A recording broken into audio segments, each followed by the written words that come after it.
लातूर शहरातील क्रीडा संकुलांच्या मैदानावर आज जिल्हा परिषद आणि उमेद यांच्या विद्यमानाने हिरकणी हटचे उद्घाटन करण्यात आलं। 21 ते 26 मार्च पर्यंत चालणाऱ्या या हिरकणी हटमध्ये तब्बल 110 महिला बचत गटांनी आपले स्टॉल या ठिकाणी लावले आहेत। या स्टॉल मध्ये सर्वाधिक लक्ष वेधून घेतोय तो बंजारा समाजाचे पारंपरिक साज उपलब्ध असलेला बंजारा स्टॉल। या स्टॉल मध्ये बंजारा समाजासाठी पारंपरिक असलेले सर्वच साहित्य त्यांची चमक आकर्षक करणारी ठरते। तर चला मग पाहूया हा बंजारा स्टॉल। लातूर शहरातील क्रीडा संकुला मैदानात उमेदच्या वतीने या ठिकाणी हिरकणी हटचं उद्घाटन नुकतंच पार पडलंय आणि या हिरकणी हटमध्ये वेगवेगळ्या महिला बचत गटांनी वेगवेगळे जे स्टॉल आहेत त्या या ठिकाणी उभारले।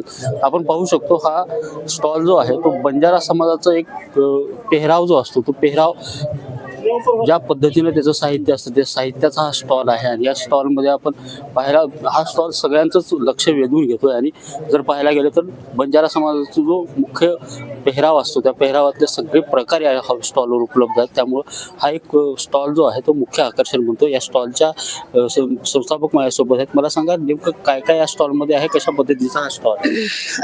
हा स्टॉल हा बचत गट आहे नांदुर्गा तांडा आणि गटाचं नाव आहे महिला साधना बचत गट आणि आमचे भरपूर म्हणजे बचत गटामधले सगळे महिलांनी होऊन हे हातकाम म्हणजे विणकाम करतात। हां, आणि ह्याच्यामध्ये Banjara dresses, bag, purse, ladies पासून जेंट्स पर्यंत पूर्ण वस्तू आम्ही बनवतो। हां, साधारणपणे किती महिला तुमच्या बचत गटामध्ये काम करतात? आता सध्या आपल्याकडे 100-150 महिला आहेत, म्हणजे लातूर मधले काही आहेत आणि आपल्या नांदुर्ग्याचे काही आहेत।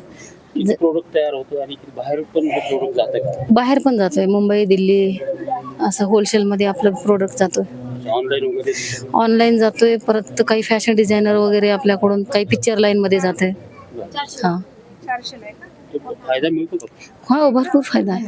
आणि अशा प्रकारचे स्टॉल्स मुळे ह्या उमेद म्हणजे उमेद कडूनच आपल्याला भरपूर सहकार्य भेटलं आणि त्याच्यामुळे आपल्याला खूप मदत झाली ह्यांची आणि ह्याच्यापासून आपण एवढं चांगलं केलं की आपण बचत गट लावत आपण जिल्हा उद्योग केंद्राकडून एक फाईल केली आणि आपण क्लस्टर तयार केला आणि त्याच्यामध्ये आज 100-150 मशीन लावून आपण 70-80 महिलांना आता परत आपण ट्रेनिंग देऊन आपण काम देतोय।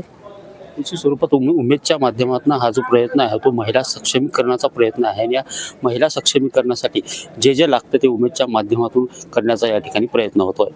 नितीन बनसोडे, एकमत डिजिटल, लातूर।